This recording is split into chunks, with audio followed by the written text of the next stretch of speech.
시작하기 전에 저희 가정을 위해서 늘 기도해 주시고 뭐 이것저것 챙겨 주시고 우리 변순이 집사님이 아까 입맛이 좋아지게 기도해달라고는 기도했는데 냄새 힘들어하는 걸 기도를 안 했다면서 그것도 하겠다고 저희 딸에게 정말 귀한 생명을 달라고 기도하지 않았어요. 저는 우리 딸에게는 아마 자식을 안 주실 것 같다 그냥 생각하고 그냥 거의 포기가 아니라 그냥 기대하지 않고 나날을 살았는데 뜻밖의 선물을 주셨는데 왜 주셨을까요? 저 열매는 오로지 하나님의 영광을 위하지 않으면 존재하지 않았을 것 같다는 생각을 그냥 계속하게 됩니다. 그래서 여러 가지로 저희 가족을 위해서 늘 기도해 주시고 이렇게 구체적으로 기도해 주시고 사랑해 주셔서 정말 이 자리를 빌어서 진심으로 감사드리고 싶습니다. 정말 감사합니다. 오늘 이 아침에 순서를 시작하기 전에 우리 사랑하는 사위 선교사님 우리 수웅이에게 정말 주고 싶은 말씀이 있었어요. 우리 수웅이하고는 밉기도 하고 원망스럽기도 하고 저 자식이 싶기도 하고 이럴 수가 이러기도 하고 그런데 어느 날은 막 그러다가 얘가 와가지고 어머니 저랑 기도해요 이러면서 죄송하다고 하면서 둘이 또 울면서 기도하는 그런 감동스러운 시간들도 많아요. 이제 그 감동스러운 시간이 좀 줄었으면 좋겠어요.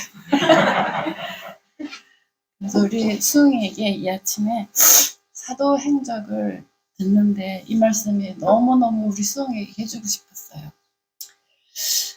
요한은 마치 포도나무가 우뚝 선 기둥에 매달리는 것처럼 그리스도께 매달렸다. 이수웅은 마치 포도나무가 우뚝 선 기둥에 매달리는 것처럼 그리스도께 매달렸다. 이 말을 정말 이 아침에 해주고 싶었습니다. 저는 요즘 이제 하나님께서 또 조금씩 깨닫게 해주시는 여러 가지가 있었어요. 그래서 그거를 여러분과 나누고자 합니다. 요즘 최근에는 저를 호위하는 천사가 있잖아요. 제 옆에 도와주는 천사라기보다도 하늘의 딸인 저를 호위하는 천사가 있는 거예요. 그쵸? 저를 이렇게 모시는 천사가 있는 거예요. 그게 느껴지더라고요. 그래서 그 천사가요, 오늘은 여러분들 여기 어딘가에 앉아 있을 것 같아요. 그래서 앉아서 저를 이렇게 쳐다보고 있을 것 같은 생각이 들어요. 그래서 이 천사가 저희 인생 행로 중에 수없이 하나님을 거역하는 저를 볼 때 이 나를 호위하는 천사가 얼마나 울었을까, 나를 호위하는 천사가 얼마나 슬퍼했을까, 이 생각이 많이 들고 이 천사가 슬퍼하고 우는 모습이 그려졌어요. 하나님을 이사야 53장에 그런 말씀이 있죠. 우리는 다 양각 터서 각기 제 길로 갔거든. 각기 제 길로 갔던 때가 수도 없이 이루 말할 수 없이 많을 텐데도 이 천사는 제 곁을 떠날 수 없었던 것은 아버지의 사랑이 너무 깊어서 떠날 수 없었을 것입니다. 그래서 그 천사의 얼굴, 그 거룩하고 성결한 천사의 얼굴에는 우리 아버지의 사랑이 가득 묻어 있겠죠. 이 천사가 여러분들 곁에도 그 거룩한 표정으로 여러분들을 호위하고 계신 줄 굳게 믿어집니다. 초기문집에 이런 또 말씀이 있었어요. 초기문집에 그 천사는 안식일 준수자들은 자신에 대하여 죽고 교만에 대하여 죽고 그리고 인정을 받고자 하는 마음에 대하여 죽여야 한다라고 말했다. 이 말씀이 너무 마음에 확 들어왔는데 그 중에서도 인정을 받고자 하는 마음에서 죽여야 한다. 굳이 이 말씀이 왜 쓰여졌을까라고 생각할 때 제 자신을 보게 되었습니다. 여기에서 여러 가지 죄 중에서 인정을 받고자 하는 죄가 얼마나 강한지 여러분 아시나요? 여러분 얼마나 강하세요? 별로 안 강하신가 봐요. 저는 최근에 제가 이 인정을 받고자 하는 마음이 거의 마약을 한 대 맞은 수준의 죄라는 생각이 들었어요. 그래서 이 마음이 정말 울며 말씀을 보고 감동해졌었는데 그 감동이 끝나자마자 교만의 죄, 인정받고자 하는 죄가 불현듯이 들어오는데 거의 정신을 차릴 수 없다는 것을 인지하게 되었어요. 거의 정신을 잃어버릴 지경이었고 그 지경이 되니까 더욱 자신에게 집중하게 되더라고요. 그래서 얼마나 비참하게 되는지 이 정신을 도무지 절대로 끊을 수 없고 아니 이게 끊고 싶지가 않았어요. 그런 저의 모습을 보게 되었어요. 보게 해주신 것 같아요. 그래서 이 기로에서 내가 평안으로 가느냐 다 헌신하고 이 마음을 헌신하고 평안으로 가느냐 아니면 끝까지 나 자신에게 집중해서 예수님을 떠나게 되느냐 이 기로에 있는 거였더라고요. 그동안은 이걸 몰랐어요. 몰라서 그랬는데 어린아이 같은 믿음이 이럴 때 필요하다는 생각을 하나님이 주셨어요. 교과서처럼 외우는 일이 필요하구나. 나의 아무런 감동이 없어도 이렇게 해봐 라고 한 그 말을 내가 외워보자 라는 생각이 들었어요. 그래서 한 번도 안 해본 일이에요. 한 번도 마음속으로라도 해보세요 라고 분명히 들었는데도 불구하고 하지 않은 게 있었어요. 그것이 정말 그 비참한 때에 그래 난 그런 사람이야. 그래서 예수님이 너무 필요해. 이 말을 우리 얼마나 많이 들었어요. 그쵸? 이렇게 해보세요 라고 했는데 저는 그거를 하기 싫어서 안 했더라고요. 그래서 그날은 정말 이 말이 너무너무 하기 싫은 거예요. 너무너무 하기 싫었어요. 자존심 상해서 하기 싫었어요. 제 자존심이 이렇게 딱딱하고 그 다이아몬드 철빛 뭐라 그러죠? 철빛 금강석 그 철필로 썩 새겨져 있는 게 제 자존심이더라고요. 얼마나 딱딱한지. 그걸 도무지 깰 수 없는데 그래 나 그런 사람이야. 그래서 예수님이 너무 필요해. 내가 그런 사람이야 라고 인정하고 싶지 않은 이 말을 교과서처럼 그냥 말하는 거였어요. 겉으로도 아니고 속으로. 그랬는데 평안이 얼마나 빨리 찾아오는지 깜짝 놀랐어요. 정말 깜짝 놀랐어요. 그 죄에서 벗어날 수 없다고 생각했거든요. 예수님을 떠나버리고 싶을 정도로 자존심이 상하는 일이었는데 그 말을 교과서처럼 그냥 외우는 순간 말하는 순간 눈이 녹아버리듯이 제 마음에서 사라져버린 것을 보게 되었어요. 그래서 이 단순함이 얼마나 중요한가 다시 경험하게 되었어요. 그래서 저희 집에도 저보다 저희 딸이 있죠. 저희 딸이요. 저의 자존심을 건드릴 때가 있어요. 많아요. 그래서 속으로 어떤 때는 너무 기가 막히고 코가 막혀가지고 야! 제가 그러면 야! 조용히 해! 네가 내 인생을 알아? 네가 뭘 한다고! 이러면서 조용히 해! 시끄러! 제가 너무 화가 나서 막 그래요. 근데 속으로는 그 말이 맞는데? 내가 저걸 어떻게 인정해야 하지? 침묵이 오랫동안 흐릅니다. 제가 그걸 말로 표현할 수가 없는 거예요. 이 자존심이 너무 상해서.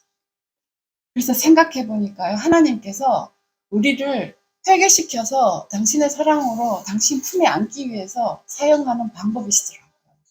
나보다 연배가 높으신 분으로부터 책망을 받는 게 아니라 나보다 어린, 그것도 내 자식에게서 나의 죄를 지적받는 일을 하게 하신 게 하나님의 방법이다라는 생각이 요즘은 더 많이 들게 되고 있어요. 아내가 남편에게, 자식이 엄마에게 말이 돼요, 여러분? 버르장머리가 없잖아요. 근데 싸대기를 갈겨줘도 시원찮을 일이죠, 사실. 근데 성경을 봐도 어린 사람이 나이 든 사람에게 책망한 경우가 굉장히 많더라고요. 왜 그럴까요? 그게 아니면 우리는 자존심 상할 일이 별로 없어요. 나보다 연배가 높으신 분이 말을 해도 자존심이 상할 판인데 안 그렇습니까? 근데 하나님은 그걸 사용하시더라고요. 그걸 당신의 품에 안으시기 위해서 쓰시는 굉장히 기분 나쁘지만 결정적으로 하나님 품에 안길 수 있는 방법이다 싶더라고요. 네, 굴복하기가 지금도 힘듭니다. 실은 이렇게 말을 해도요. 그래서 또 생애의 빛에 이런 말씀이 또 마음에 엄청 와닿아서 참 와닿았는데 어떤 말씀이었냐면요. 사랑이 많으신 하나님의 마음은 우리의 슬픔에 반응한다. 우리가 그분께 그것을 직접 말씀드릴 때 오죽하실까. 하나님께서는 그분의 백성을 온전히 아신다. 그리고 각 사람을 대우하시되 마치 그분의 사랑하는 아들을 주실 만한 다른 어떤 사람도 없는 것처럼 하신다. 이 말씀이 다른 때와는 다르게 굉장히 마음에 와닿는데요. 왜냐하면 하나님이 사랑이 많으신 하나님의 마음은 우리의 슬픔에 반응한다 하는데 우리 자식들이 우리 딸이 아들이 슬퍼할 때 우리 동화의 예랑이가 마음이 슬플 때 제 마음은 어떨까요? 찢어지죠? 여러분 자식이 슬퍼할 때 굉장히 찢어지잖아요. 가까이 없어도 벌써 반응이 일어난 거죠. 우리 하나님께서도 내가 표현 안 하고 슬퍼할 때 반응하신다는 거예요. 그게 실제로 느껴지는 거예요. 그래서 그런데 우리가 그분께 그것을 직접 말씀드릴 때 오죽하실까 이 말을 듣는데 내 딸이 그냥 느껴지는 것도 내가 반응을 하는데 자기의 슬픔을 제 앞에서 얘기할 때 그 자식이 사랑스러우면서도 그 슬픔을 자식이 슬퍼하는 그 마음을 부모 앞에서 내 딸이 입으로 말을 할 때 여러분 그 마음 아시죠? 그 마음이 어떤 마음이신지 아시죠? 그게 하나님 마음이었던 거예요. 그래서 내가 기도로 내가 슬플 때 하나님이 반응도 하시지만 내 슬픔을 하나님 앞에 입으로 기도로 말을 할 때 하나님은 정말 온몸이 다 전율하실 거라는 생각이 들었어요. 그래서 우리가 왜 기도에 실시콜콜이 내 마음을 말해야 하는지를 알게 된 거예요. 몰랐거든요. 내 딸이 시시콜콜이 내 앞에서 이렇고 저렇고 이렇게 할 때 얼마나 사랑스러워요. 마음이 아플 땐 같이 아프기도 하고 같이 즐겁기도 하고 그래서 이 부분에서 하나님의 사랑을 좀 더 많이 이게 경험이 된 것 같아요. 그래서 너무너무 이 말씀이 감사했어요.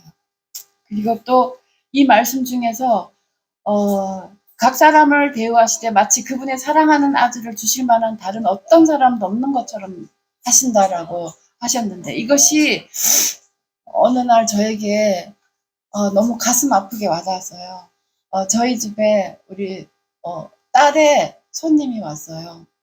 제 마음에 그런 마음이 들 거라고는 상상도 하지 못했고 그 아이의 모습이 그런 모습이었으라는 건 상상을 못한 채 그 손님을 맞아들인 거예요. 그냥 말로만 들었는데 저의 상상한 모습하고는 너무 정반대의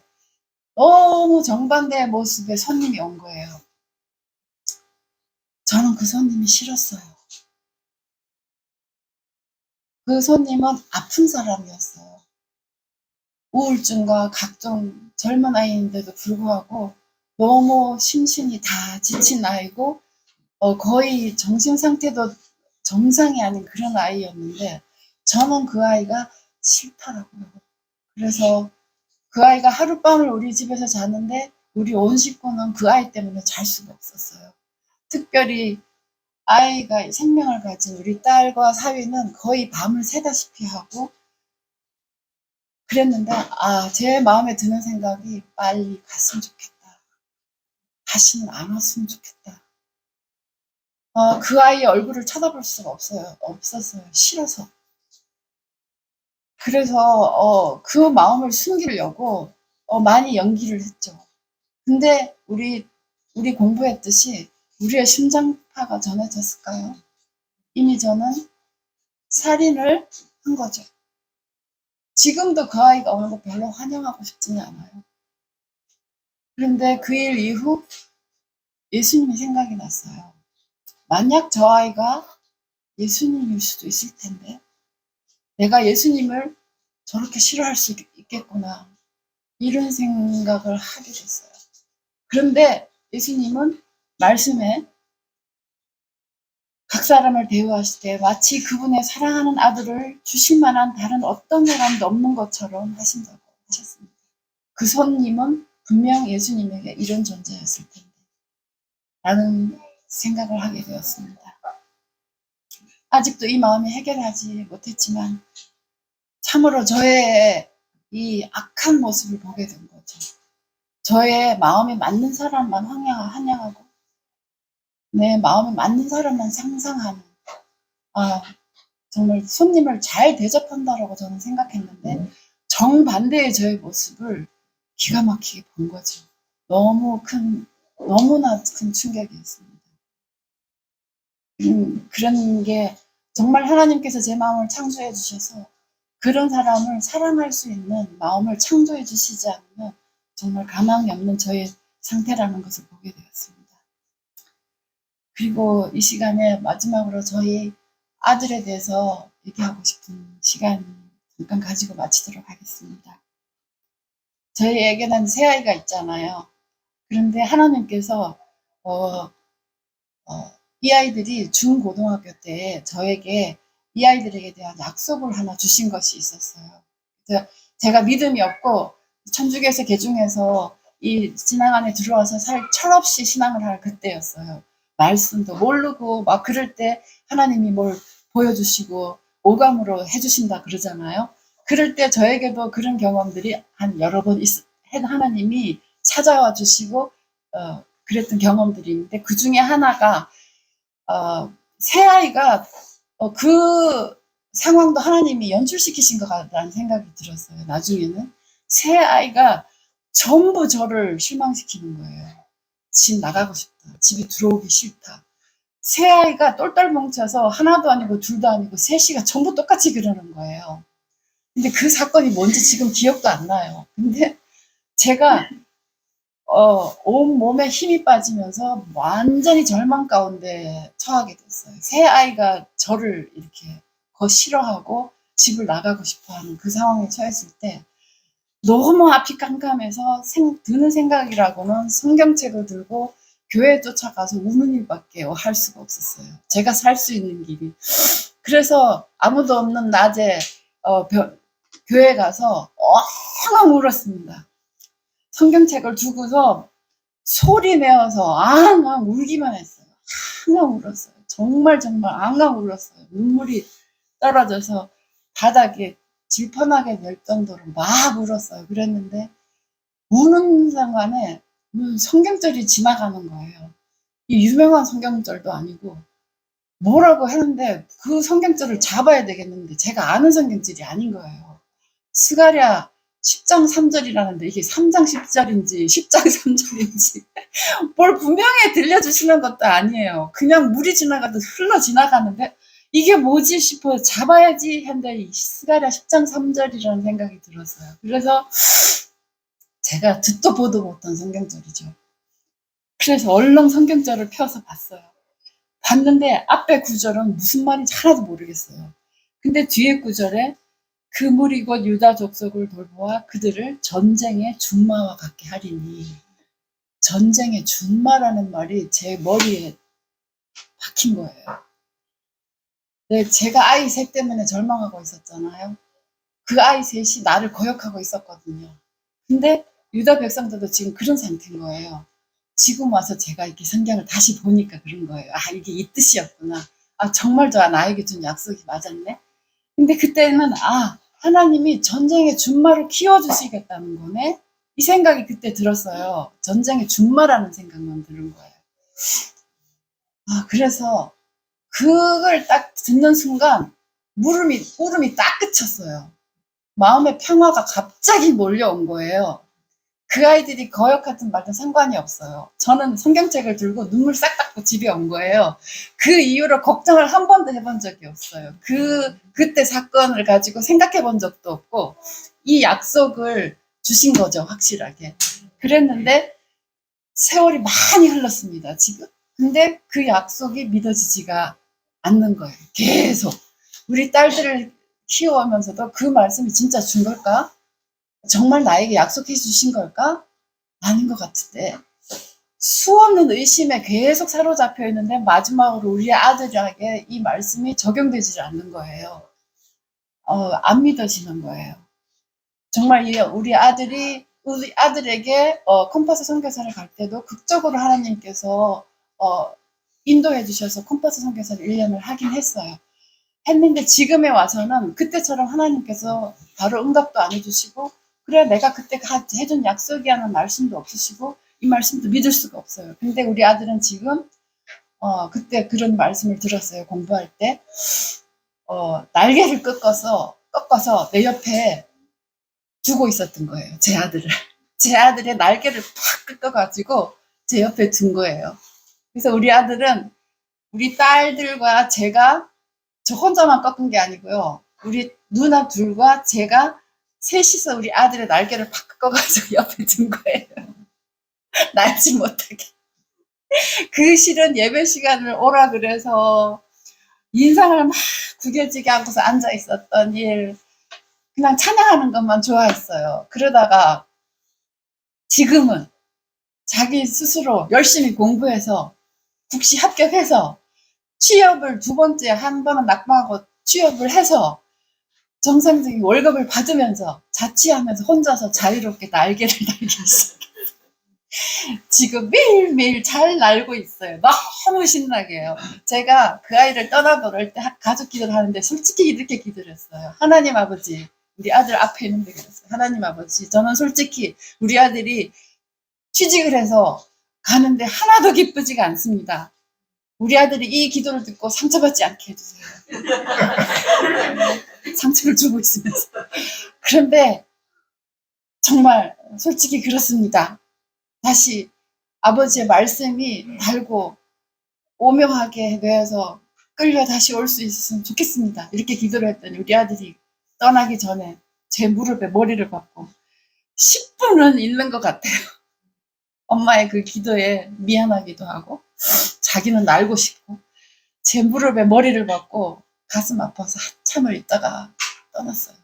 근데 지금 물리치료사이기 때문에 할아버지 할머니 몸을 열심히 만지면서 아픈 할아버지한테서 맞아가면서 아파 이러면서 맞아가면서 그런 얘기를 하는데 재밌대요.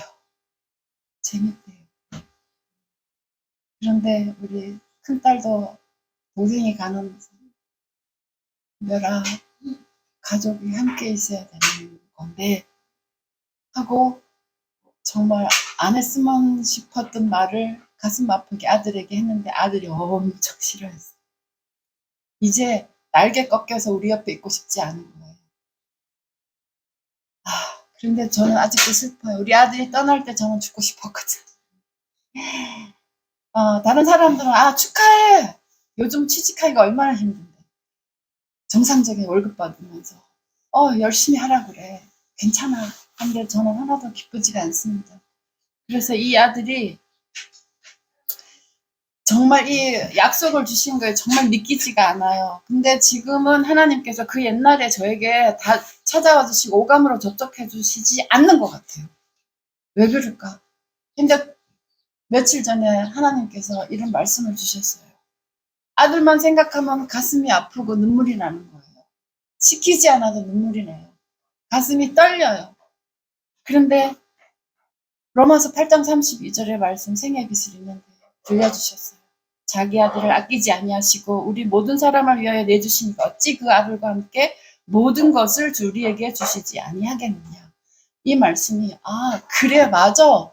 예수님이 아끼지 않고 예수님을 주셨어. 이거보다 나한테 주시지 못할 게 뭐가 있지? 하나도 없더라고요. 내가 원하는 이것을 하나님이 안 주실 리가 없는 거예요. 이 말씀이 너무 믿어져서 마음이 평안이 왔어요. 그런데 하나님께서 저에게 하나를 더 요구하시는 거예요. 이제는 너의 한별이나 너의 남편이 돌아오는 거는 누워서 떡 먹기야. 너 그거 걱정해? 너 정신 차려. 너 회개해야 돼. 하나님께서는 아들과 남편에게 초점이 아닌 거였어요. 제가 회개하는 일이었어요. 제가 거듭나는 일이었어요. 이거 쉬운가요? 딱 큰일 났어요. 하나님께서 그거 요구하시는 거예요, 저한테. 저 큰일 났어요. 저 밥도 먹으면 안 되고요. 근데 밥이 너무 맛있어요.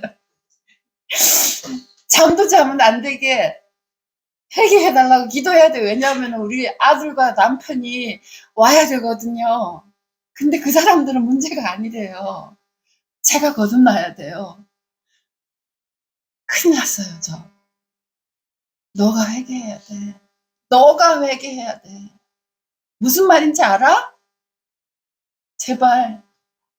그때 천사가 옆에서 제가 항상 거역할 때 우는 모습이 그려졌어요. 제 눈에. 그 천사가 얼마나 울었을까.